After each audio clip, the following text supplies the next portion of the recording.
O le tusi e lua le apostolo Ioane, ia tu mau I le whaatuatua.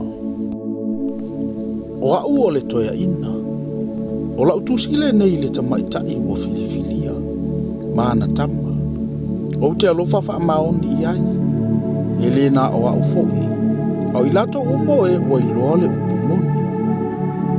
Ona o le upumoni o lo tu mau ia te I tātou, e ia te I tātou foi e whapavau. Ia te outou le alofa tūnoa, ma le alofa, ma le manuia mai le atua le tama, atoa ma le alii o Yesu Keriso, o le alo o le atua, I le whaamaoni atoa, ma le alofa. E tele lavalo o fia ina ua o iloani au whanau o e sa vavali le upumoni. Whapeo le poloa inga ua tātou maua mai le tama, o le nei, le tamaita I o te aio yantu ia te oe. O te le tusi yantu ia te oe pesia I o se poloa inga fou. A o lea lava wa ia te I tātou talu le amatanga. Ia tātou whea lofana. O le nei lava le alofa.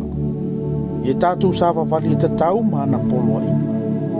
O le nei lava le poloa inga. Whapeo na utou whaalongo iai talu le amatanga. Ina ia utou sava vali ai. Awa e toa tele o e whaasese ua o antu I le larolangi. O e le tautino ua maliu mai Yesu I le timu. O le whaasese lava lea ma le ane tike wiso. Ia outou ia te outou. Nei mau a mātou ngā luenga na mātou whaia. A ia maua le tau I atoa. O I lato umalava o e tu umavaenga. A e le tu mau le mata upu ia ke wiso. E le o ia te I latou le atua.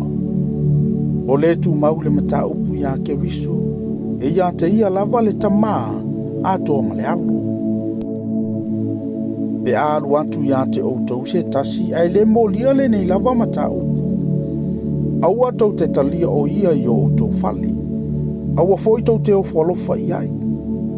Aua o se ofualofa atu ia te ia. E whaatasi ai o ia mana ngā luenga leanga. O ia te au mea te le tusi atu ai ia te outou. Au te le fia tusi atu I le lau pepa ma le vai tusi.